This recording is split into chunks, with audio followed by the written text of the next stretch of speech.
Elias Crowder was not a man the world paid attention to.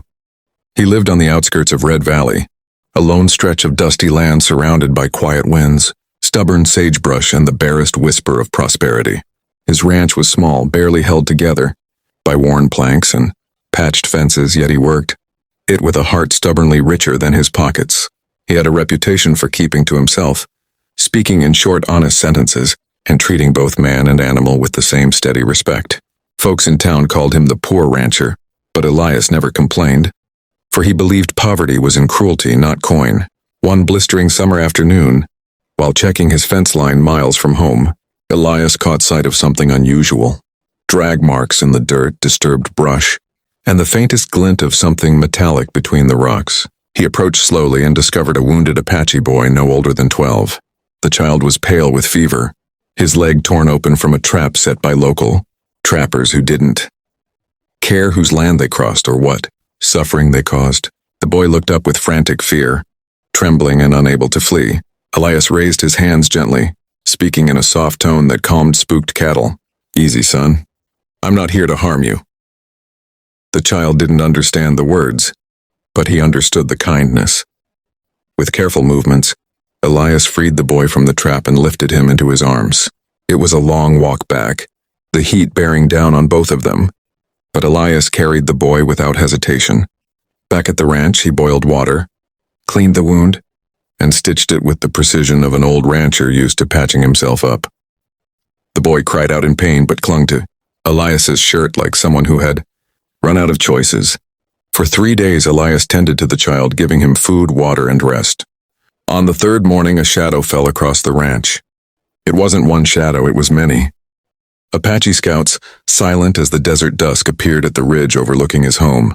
Elias froze, realizing the child must have belonged to them.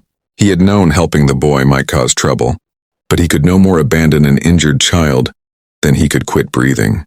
By evening, the child was strong enough to stand. When the Apaches finally appeared at the door, Elias stepped outside, hands empty, heart steady. Several warriors approached, led by a tall man with fierce eyes and braids wrapped in leather. He looked down at Elias, then at the boy. A moment of silence passed, one of those long, heavy moments that could shape a man's fate. The boy limped forward and spoke to the leader in a trembling voice. Whatever he said, it made the leader's gaze soften just slightly. The chief nodded once to Elias, a gesture of respect, and the warriors led the boy away. Elias watched them disappear into the wilderness, relieved but uncertain of what would come next. In town, people whispered that Elias was playing with fire. The Apaches had been restless lately, displaced, angered, and hunted by soldiers and settlers alike. Helping one of their children was seen as foolish at best, suicidal at worst. But Elias shrugged off their warnings, choosing to believe that kindness never returned void. Yet even he didn't expect what happened next. Days passed, then weeks. The incident faded like dust on the wind, but fate has a way of returning debts in dramatic fashions. One early dawn, long before the sun climbed the sky, Elias awoke to the sound of distant rumbling. At first he thought it was thunder, but this thunder had rhythm, the steady pounding of hooves. His heart tightened as he grabbed his coat and stepped onto the porch. And there, across the plains, rising like a rolling storm, were riders. Not 10, not 50, not 100, but hundreds, maybe 1,000 Apache warriors on horseback, their silhouettes stretching across the golden horizon. Spears glinted. Horses snorted clouds into the cool morning air. The ground trembled beneath them. Elias swallowed hard, understanding that the simple act of saving a child might now cost him everything. And so he stood alone on his porch, facing a sea of riders in the rising dawn, waiting to learn whether kindness had brought salvation or ruin. As the rising sun painted the plains in gold, Elias Crowder found himself facing the greatest gathering of Apache riders he had ever seen or imagined possible. They arranged themselves in a vast semicircle before his cabin, an unbroken line that shimmered in the morning haze like the edge of the world itself had come to meet him. Their war paint caught the sunlight, turning the assembly into a moving mural of ancient tradition and unspoken power. The horses pawed at the dust, restless beneath warriors who sat tall and silent. Elias could feel their eyes on him, sharp, evaluating, curious. He had no rifle in hand, no weapon tucked at his side, nothing but his battered hat and the calm resolve of a man who had made peace with whatever came next. The porch boards creaked beneath him as he took one step forward. If they had come to kill him, he would not meet death cowering. The massive crowd parted at the center, and a single rider advanced. It was the chief, the same man whose eyes had once held suspicion and fire.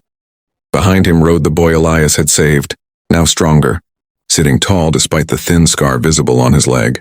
As they approached the porch, the entire valley seemed to hold its breath.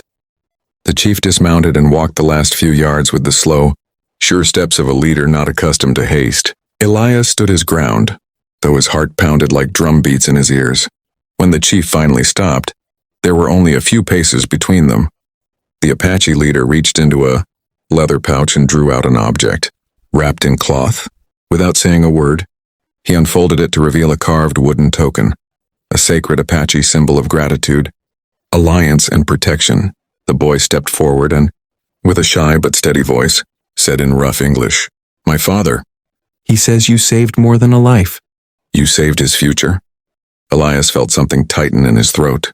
The chief spoke next, his voice deep and resonant, thick with the weight of history and tradition. "A man who helps a child with no hope," he said, "is a man the spirit's guard." He lifted the token toward Elias. "This is for you. A promise that no harm will come to your land. You are a friend of our people." Elias took the token with both hands, humbled beyond words. Before he could speak, the chief turned and raised one arm high. The ground shook as 1,000 riders struck the earth with their spears, one thunderous gesture of respect that echoed across the valley. Elias felt the vibration through his boots, through the porch, through his very bones. Then, as suddenly as they had come, the warriors began to turn their horses, peeling away in organized waves that flowed like water across the plains. The chief and the boy were the last to leave. As the boy passed, he looked at Elias with gratitude shining in his young eyes. "We remember," he said simply. Then they rode off, disappearing into the rising sun, until they became little, more than flickers of dust and light. Silence settled over the ranch once more. But it wasn't the lonely silence Elias had known before. It was a silence filled with meaning, a silence that said his life had changed forever. Word spread across Red Valley like wildfire. A poor rancher who had no wealth, no influence, and no allies had earned the respect of an entire Apache nation through nothing more than a single act of kindness. People came to ask him why, how, what he had done, but Elias would only smile quietly and say, "Kindness doesn't cost you anything, but it pays you back when you least expect it."